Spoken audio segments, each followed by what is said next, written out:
औज़ुबिल्लाहिमिनश्शैतानिर्रजीम बिस्मिल्लाहिर्रहमानिर्रहीम। अस्सलाम वालेकुम।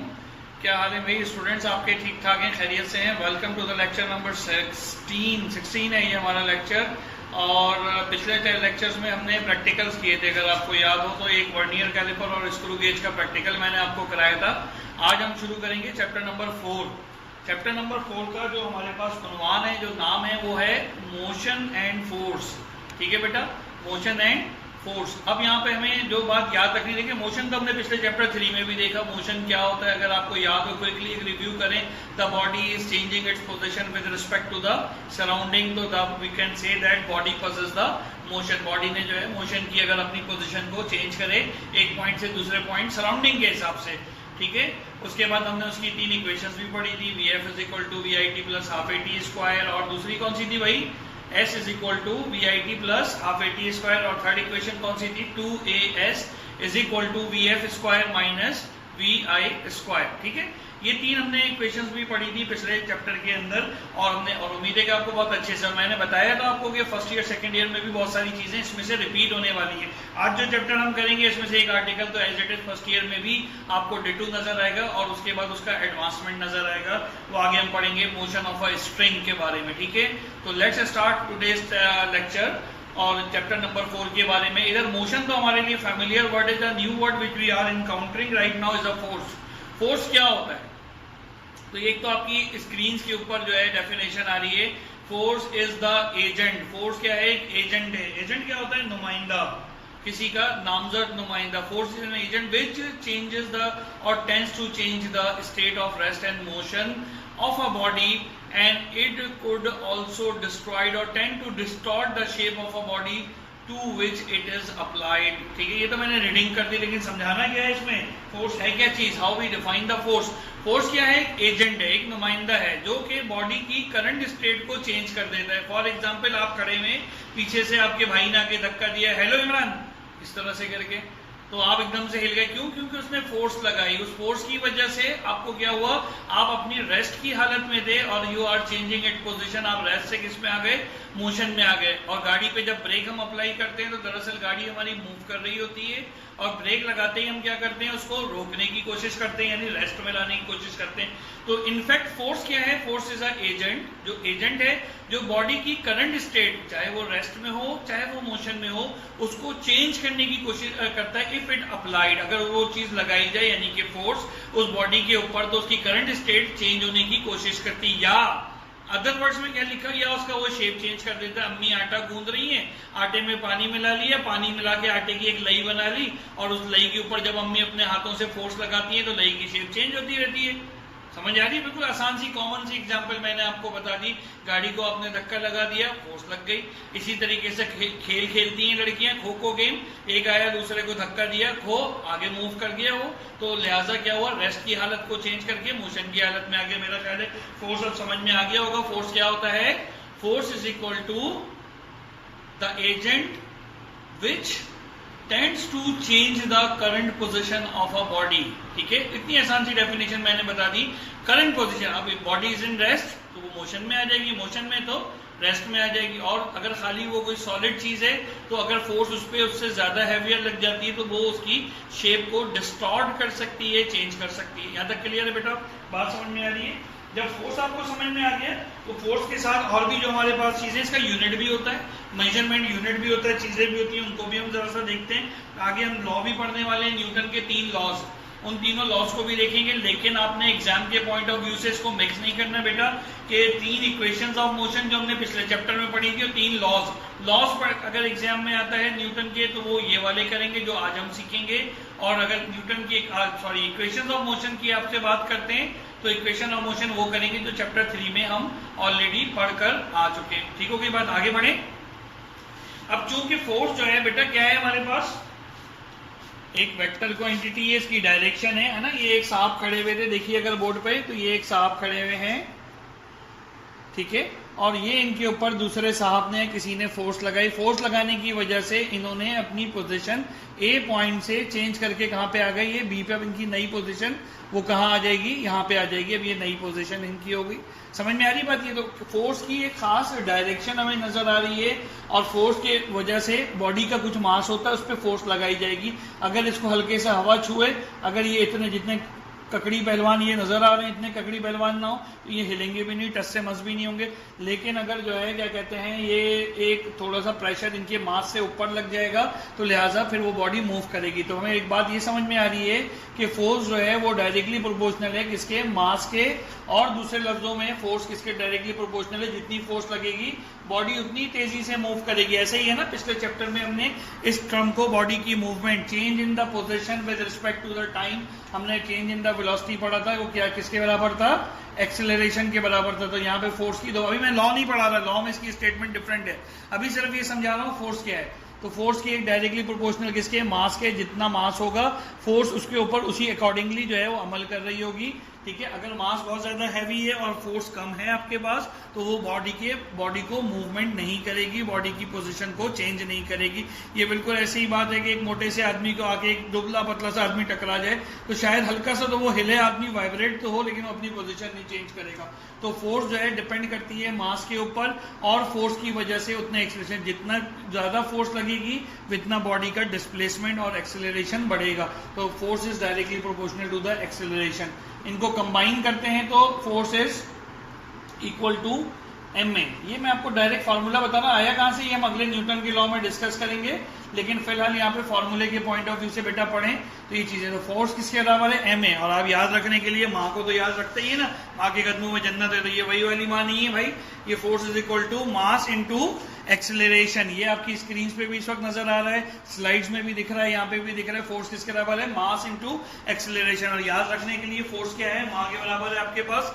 ये समझ में आ रही है यहाँ तक बात? ये ठीक है बेटा, F is equal to M A या F इज इक्वल टू माँ हो गया आपके पास। अब इसके यूनिट की बात कर लेते हैं फोर्स के। तो फोर्स का यूनिट क्या है हमारे पास, F इज इक्वल टू, मास का यूनिट क्या पढ़ा था हमने पीछे चैप्टर नंबर 2 में, किलोग्राम, और चैप्टर नंबर 3 में एक्सेलरेशन का यूनिट क्या था, मीटर पर सेकंड स्क्वायर। तो फोर्स का यूनिट क्या हो गया, किलोग्राम मीटर पर सेकंड स्क्वायर। चूंकि इसके मुतालिक न्यूटन की बड़े थ्योरीज और डिस्कवरीज हैं, लिहाजा ये 1 न्यूटन के बराबर होता है। किसके बराबर होता है, 1 न्यूटन के बराबर होता है। ठीक है, अगर मैं आपसे कहूं कि जी न्यूटन को डिफाइन करें, वैसे तो ये आपके कोर्स का हिस्सा नहीं है, फर्स्ट ईयर में काम आता है यूनिट्स को भी डिफाइन करना, लेकिन अगर आपसे कहा जाए कि जी व्हाट इज न्यूटन, तो पहली बात तो ये हो गई, Newton is a unit of a force. Force का यूनिट है। और कैसे डिफाइन करेंगे, if on a 1 kilogram of a mass it will accelerate through 1 meter per second square, then the force applied on that specific body will be a 1 Newton। सही है, अगर 1 kilogram वाले मास की बॉडी 1 मीटर पर second square के acceleration इस तरह से हरकत करे तो उस पर लगने वाली कुव्वत या फोर्स क्या कहलाएगी, 1 न्यूटन कहलाएगी। क्लियर हो गई बात? ये ऐसा ही सिस्टम में न्यूटन इसका जो है यूनिट होता है फोर्स का। याद रखिएगा, वेरी इंपॉर्टेंट यूनिट, क्योंकि आगे इससे हम मजीद यूनिट्स भी ड्राइव करेंगे और चीजों को जो है वो गो थ्रू करेंगे, तो लिहाजा इसको उसके मुताबिक करते चले जाएंगे। याद रखिएगा एक और बात भी बेटा कि इसको कंफ्यूज नहीं करना है न्यूटन के फर्स्ट लॉ से, वो मैं ड्राइव कराऊंगा। इस वक्त सिर्फ मैंने फोर्स के मुतालिक आपको बातें बताई हैं कि फोर्स होती क्या है और फोर्स को किस तरह से डिफाइन करेंगे। आगे चलते हैं, ये देखें न्यूटन की डेफिनेशन भी जो मैंने अभी बताई वो भी लिखी हुई है। और यहाँ पे देखें फोर्स जो है 2 हिस्सों पे, 2 फैक्टर्स पे डिपेंड कर रही है। पहला फैक्टर क्या है, अगर आप नोटिस करें तो क्या है भाई पहला फैक्टर, ये देखें पहला फैक्टर मास है, नजर आ रहा है मास, और दूसरा फैक्टर क्या है, एक्सेलरेशन। यही मैंने आपको इधर पढ़ाया कि पहला फैक्टर क्या है इसका, मास ऑफ अ बॉडी। अगर हल्का मास होगा तो थोड़े से फोर्स से भी मूव कर जाएगा। इसी तरह से दूसरा फैक्टर क्या है, एक्सेलरेशन। इनको कंबाइन किया था, F is equal to M में आ गया। बहुत डिटेल में इस बात को इसलिए बार बार समझा रहा हूं ताकि आपकी समझ में आए, और this is a very fundamental and the important concept. ठीक होगी बात? ये यहां तक आपने जब पढ़ लिया बेटा, तो इसके आगे हमारे पास न्यूटन के लॉज हैं। अब हम आएंगे न्यूटन के पहले लॉ के ऊपर। न्यूटन का फर्स्ट लॉ क्या है उसको हम गो थ्रू करेंगे। तो चेक करते हैं न्यूटन का फर्स्ट लॉ क्या है और उसको हम पढ़ने की कोशिश करते हैं। यहाँ देखिए, पहले तो ये देखते हैं हमारे पास स्टेटमेंट क्या लिखी हुई है। न्यूटन फर्स्ट लॉ आप अपनी बुक्स में भी देख सकते हैं। Every body continues is state of rest और of uniform motion in a straight line. ठीक है, जो बॉडी भी स्ट्रेट लाइन में मूव कर रही है वो अपनी मोशन को जारी सारी रखेगी, अगर वो रुकी हुई है तो वो रुकी रहेगी, और अगर वो चल रही है तो चलती रहेगी, अनलेस एन एक्सटर्नल फोर्स, ये स्पेलिंग मिस्टेक माफ कीजिएगा, एक्सटर्नल है ये, ठीक है, unless an external force is applied on the body. ठीक है, जब तक उस पर कोई बैरूनी कुव्वत ना लगे। अब इसकी दो मिसालें ले लेते हैं, हम गो थ्रू करते जाते हैं साथ साथ। ठीक है, ये देखें एक बस है, ठीक है, ड्राइंग के बारे में ना पूछिएगा मुझसे कि सर ड्राइंग कैसी बना रहे हैं, लेकिन बस बना रहा हूँ, समझ जाएंगे बस ये है। ठीक है बेटा, ये बस है और इसमें लोग खड़े हुए, ये देखें बहुत सारे लोग खड़े हुए, ये मैं 2-3 बना लेता हूँ, लेकिन आप समझ लें इनके पीछे बाकी छुपे हुए ताकि नजर आ रहे हैं, ये ड्राइवर वगैरह होगा यहाँ पे और ये चीजें मौजूद है। ठीक है, अब ये जो बस का डंडा है हमारे पास मौजूद है, ये देखें, ये साहब इसको पकड़े हुए हैं। ठीक है, अच्छा ये इधर से ब्रेक अप्लाई करता है, ये जो ड्राइवर बैठा हुआ है, ये ड्राइवर जो है वो ब्रेक अप्लाई करता है। ब्रेक अप्लाई करने के बाद क्या हुआ, इसको ब्रेक अप्लाई करने के बाद एकदम से गाड़ी को झटका लगता है। ठीक है, तो जैसे ही मूवमेंट होती है आप देखेंगे ये बंदा चूंकि खड़ा हुआ था और इस पर प्रेशर अप्लाई हुआ ब्रेक की वजह से, बस एकदम से आगे हुई, तो ये उस डंडे को, मेरे हाथ की मूवमेंट देखिएगा, ये उस डंडे को मजबूती से पकड़ने की कोशिश करेगा। क्यों? क्योंकि ये अपनी करंट पोजीशन इसकी क्या थी, रेस्ट की हालत में था, अपनी करंट पोजीशन को ये क्या करेगा, कंटिन्यू करने की कोशिश करेगा। हालांकि इस पे एक्सटर्नल एजेंट अप्लाई हो गया, ब्रेक लगने की वजह से इस पे फोर्स लगी, एक झटका सा आया इसको, और उस झटके की वजह से बॉडी ने क्या कोशिश की, एक्सटर्नल फोर्स ने क्या कोशिश की कि इसको मूव कराए, इसकी पोजीशन को चेंज कराए। ठीक है, एक्सटर्नल फोर्स क्या कोशिश कर रही है, उसकी स्टेट को चेंज करे, लेकिन वो जो बॉडी है वो क्या कोशिश कर रही है, नहीं भाई मुझे नहीं चेंज करना ये काम, सही है। तो वो चीज क्या हो गई, आपके पास अपनी जगह खड़े होने की कोशिश करेगा, वो बंदा अपनी जगह रुकने की कोशिश करेगा। तो यहाँ दो चीजें हमने समझी, एक तो ये कि जो एक्सटर्नल फोर्स लगती है वो बॉडी की करंट पोजीशन को चेंज करती, करंट स्टेट को चेंज करती है। बॉडी अगर रेस्ट में थी तो मोशन में लाने की कोशिश करेगी, मोशन में थी तो बॉडी को रेस्ट में लाने की कोशिश करेगी। पूरे लेक्चर में आज मैंने इसकी एग्जांपल्स आपको दी। और दूसरी एक बात जो हमने इस एग्जांपल में सीखी वो क्या थी, वो ये थी एग्जांपल के अंदर बात कि इस बॉडी की अपनी क्या सलाहियत है, to retain its original position. दोबारा मैं बोल रहा हूं, to retain its original position, अपनी असल पोजीशन को बरकरार रखने की कोशिश करेगी। तो लिहाजा वो जो बरकरार रखने की कोशिश है अपनी असल पोजीशन को, ये प्रॉपर्टी भी आगे आएगी, इसको हम इनर्शिया या जमूद का कानून कहते हैं, वो आगे अभी हम पढ़ते हैं, लेकिन फिलहाल हम अपना focus first law of motion के ऊपर रखें। तो what is first law of motion, if a body is in rest it will remain in rest. समझ में आ गई बात, ये if a body is in rest it will remain in rest, if a body is in motion it will remain in motion unless and until an external force is applied on it, जब तक उस पर कोई दूसरी force नहीं लगती बाहर से, जब तक वो अपनी करंट पोजीशन को कंटिन्यू रखेगी। ये बात समझ में आ रही है भाई, बिल्कुल इजी सी बात है। और यही न्यूटन का पहला लॉ भी है, ये न्यूटन का लॉ है, यूनिवर्सली ट्रुथ है। आपने देखा, आप कहीं पर भी देखें तो ये आपको नजर आएगा कि बॉडी की जो भी करंट स्टेट है, या तो रेस्ट में होगा या मोशन में होगा, तो बॉडी अपनी स्टेट को रिटेन करने की कोशिश करेगा। कहां तक रिटेन करेगा, unless an external force is applying on the body. उस बॉडी के ऊपर एक बैरूनी कुव्वत अगर लग रही होगी तो उसकी वजह से तो might be the current state of a body will change, otherwise body will try to retain its original position. और अगर भूल रहे हैं तो ये बस वाली एग्जांपल ध्यान में रखिए, कार के ब्रेक वाली एग्जांपल ध्यान में रखिए, घर में खो खो खेलने वाली एग्जांपल ध्यान में रखिए। ये सारी एग्जांपल्स आपको क्या बताएंगी कि बॉडी अपनी करंट पोजीशन को रेस्ट में रखने की कोशिश करती है, अगर वो रेस्ट में है, और मोशन में होगी तो मोशन में रखने की कोशिश करेगी। Am I making some sense, समझ में आ रही है बेटा ये? अच्छा, अब ये तो फर्स्ट लॉ ऑफ न्यूटन था, इसी को हम लॉ ऑफ इनर्शिया भी कहते हैं। आज हम कोशिश करते हैं इस लेक्चर में पहले लॉ ऑफ इनर्शिया और फर्स्ट लॉ कर लेते हैं, फिर अगले में हम कोशिश करेंगे सेकंड थर्ड लॉ के साथ कंटिन्यू करें, क्योंकि लॉ ऑफ इनर्शिया इसी की कॉन्टिन्यूटी के अंदर है। ठीक है, लॉ ऑफ इनर्शिया क्या है, मैंने यहाँ पे आपको दो बातें बताई थी। एक तो ये था एक्सटर्नल फोर्स ब्रेक की वजह से इस बॉडी पे लगी, जिसने इसकी करंट स्टेट को, जो कि ये रेस्ट में है, उसको चेंज करने की कोशिश की। लेकिन आपको मैंने बताया था ये आदमी जो डंडा पकड़ेगा ना वो मजबूती से पकड़ लेगा और एकदम से झटका लगेगा उसको। झटका क्यों लगेगा, क्योंकि फोर्स जो लगी है वो उसको मोशन में लाना चाह रही है और वो बंदा खुद रेस्ट में था, तो लिहाजा वो चाहेगा कि मैं रेस्ट में रहूं। ये बॉडी की सलाहियत कि to retain its original position, वो क्या कहलाती है, उसकी इनर्शिया। क्या कहलाती है उसका, इनर्शिया कहलाता है, इनर्शिया। ठीक है, और उर्दू में इसको जमूद कहते हैं। तो चूंकि न्यूटन का पहला कानून आपको इनर्शिया की प्रॉपर्टी को भी जो है एक्सप्लेन करता है। That is why we also call the first law of Newton is also known as a law of inertia. ठीक है, लॉ ऑफ इनर्शिया की स्टेटमेंट बिल्कुल सेम होगी जो फर्स्ट लॉ की है, सिर्फ आपको एक्सप्लेन करने का पर्सपेक्टिव बदल जाएगा। उसमें हम क्या एक्सप्लेन कर रहे थे कि एक्सटर्नल फोर्स लग रही है, इसमें एक्सटर्नल फोर्स लगने की वजह से बॉडी का जो बिहेवियर है वो एक्सप्लेन हो रहा होता है लॉ ऑफ इनर्शिया के अंदर। देखिए यहाँ क्या लिखा हुआ है, inertia is a property of a body due to which it resist.